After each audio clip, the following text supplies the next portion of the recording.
Assalamualaikum warahmatullahi wabarakatuh.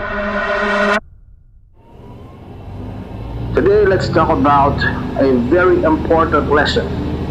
Have you ever read Surah Yasin? This is an important motivation and inspiration to the youth, sa mga kabataan, mga Muslim, Pilipino, at saan man sa mundo.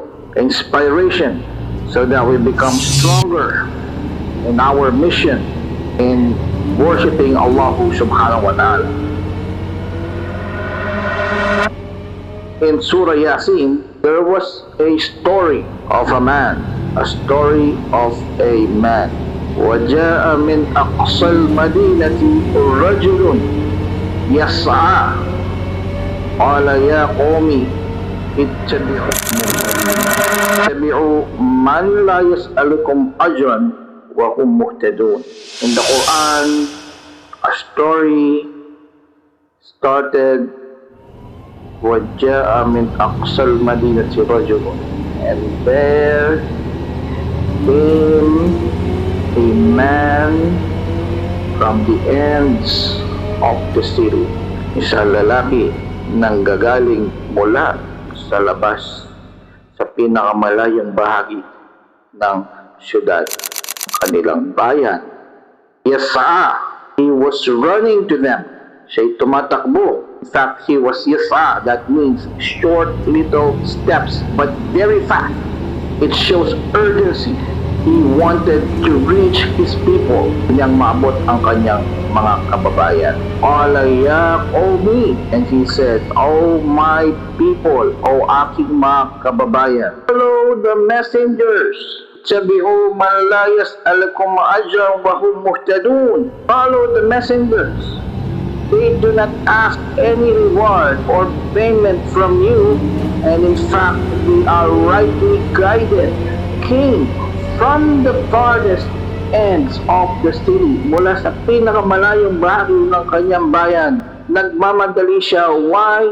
Is only for him to tell his people, upang kanyang bigyan ng kanyang mga kababayan na mahalagang pagpapayo, advising them.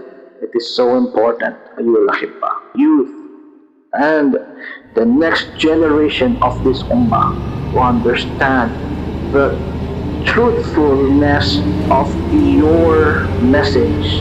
Maintindihan natin gaano kahalaga ang katotohanang dala-dala natin, ang mensahe nating dala-dala.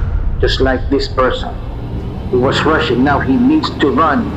You need to become stronger so you'll be able to run as well in times of need. At magpalakas para kaya niyong tumakbo sa mga bagay na kakailanganin ninyong gawin. So what the people did to him, they did not believe him. Hindi nila siya pinaniwalaan. And then it was reported that they killed him. Kaya siyang pinaslang even. And so what happened? Because of what this man did and what they've done to him, Allah rewarded him paradise, al-Jannah. So binigyan siya ng Allah, nagkatimpala na siya ay papasukin niya sa kanyang paraiso. That is the story of this man. So ang kwento ng lalaking ito. It did not end there. Listen carefully. When this man is already in paradise, he is still hoping that his people should have and could have known it also, so they as well will be with him in paradise, wishing.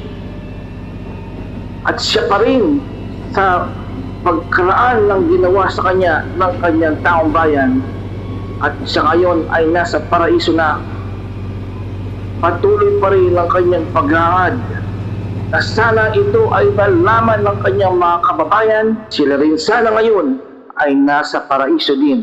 This the true message. So ang tunay na mensahe, we wish only the best, and that truly, sincerely, we do it because we know religion. We true objective of this life is for us to reach Al-Jannah. If you find this motivation for you, like and subscribe and comment Alhamdulillah, and I'll see you again until the next time. Wa ilal liqa'i. Wassalamu alaikum wa rahmatullahi wa barakatuh.